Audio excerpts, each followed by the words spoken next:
lovelies to music dramatized, where lyrics find their voice and stories bloom from sound. Here we don't just hear the music, we live it.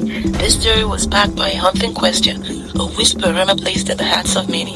Is it a crime? What happens if it is? From that seed, this tale grew, a tale where love dares to bloom in the shadows of power and possession. So sit back, feel every word, and step into a story where desire, beauty, and danger collides. Because this isn't just inspired by a song, it is music dramatized.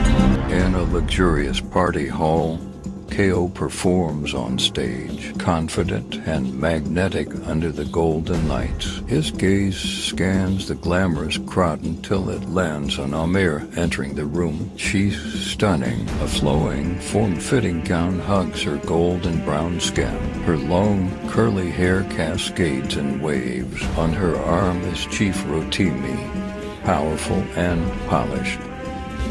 I saw her the moment she walked in. She was like a flame in a room full of candles. She was out of reach, wrapped up in a life I didn't belong to. Their eyes collide, brief, electric, like lightning skimming the surface of still water. A silent knowing passes between them, tender and treacherous.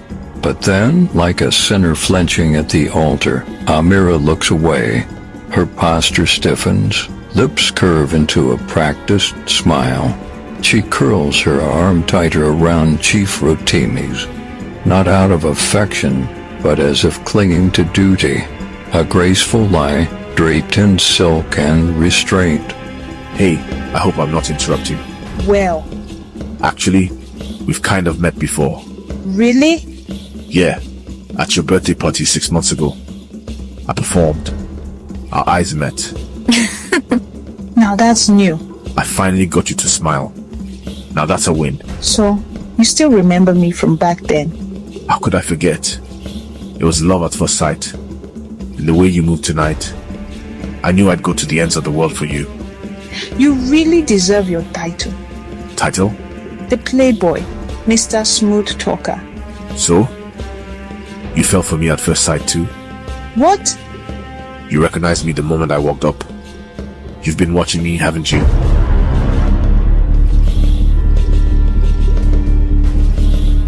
Since we've established we like each other. My place or yours? You're asking that even though I'm married? And not just married, to a powerful man. Right now you're alone. Why shouldn't I take the chance? Aren't you scared? You just called me the Playboy. Bad boys don't get scared. Especially not when the woman who stole their heart is standing right in front of them. Moreover, nobody has to know. You leave first. I'll join you soon. Send you the location. Private. Safe. Is it a crime to want someone who's already taken? To believe that what we have is worth every risk?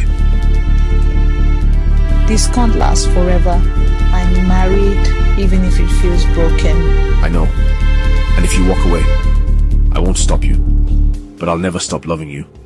You match my steez, Amira. You're my balance. But? No buts. Let's just breathe this moment. Love is in the air, Amira. Breathe it. You make me want to take a chance, even if it scares me. That's what love is. Risk and hope. Even if the world calls it wrong.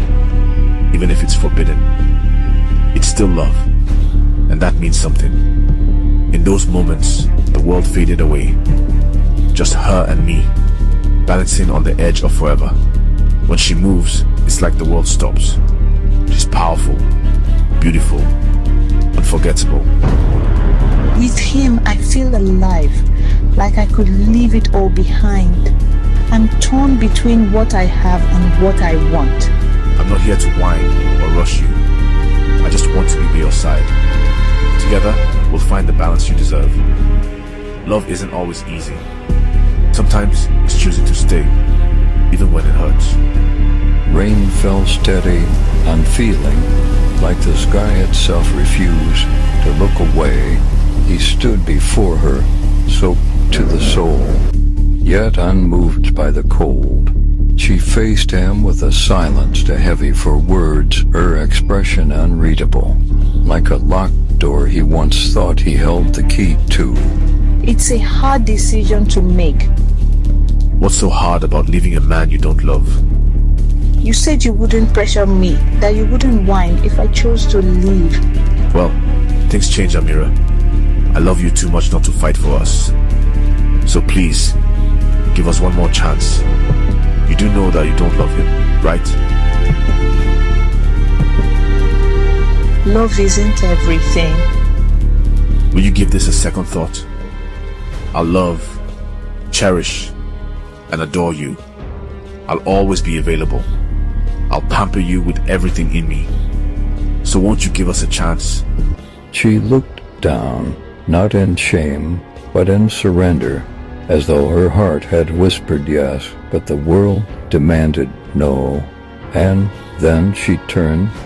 No words, no tears, only silence, heavy as grief, trailing behind her like a shadow. Each step she took wasn't just away from him, it was a slow farewell to the love she couldn't afford to keep.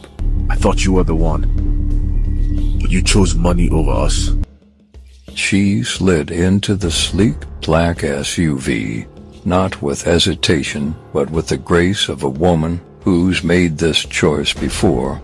She loved him.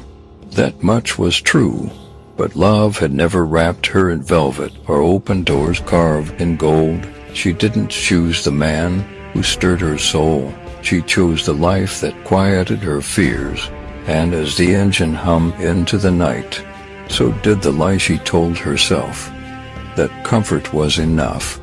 She stepped inside, the storm still clinging to her skin, but it was nothing compared to the one waiting within. The mansion, once her fortress, now echoed like a tomb, silent, heavy, watching, and there he sat, composed like a king in judgment, with proof of her betrayal laid out like a verdict on the table. No raised voice, no questions, just the kind of silence that screams. In that moment, she knew some sins are too loud to hide, and some choices come home before you do.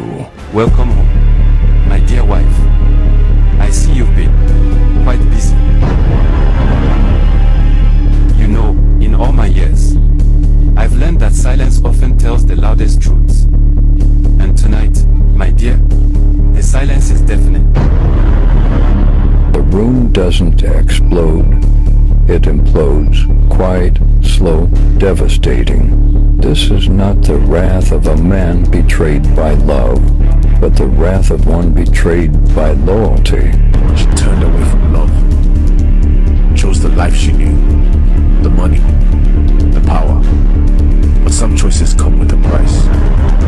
She chose the comfort of power over the risk of love, turned her back on the man who saw her soul, for the man who controlled her world. But now the secrets have surfaced, the veil has lifted, and what once was hers may no longer be safe. The cane that was used to beat the first wife is kept behind the door for the second. Her silence once bought her safety. Now it might cost her everything, because when truth comes knocking, comfort no longer protects, it exposes. She told herself she was in control, but in a house built on fear and pride, love is a dangerous thing to carry, and so her fate hangs in the balance, not in the hands of the man she loved, but in the wrath of the man she betrayed. This is not the end of her story, but it might be the start of her undoing. What will be her fate?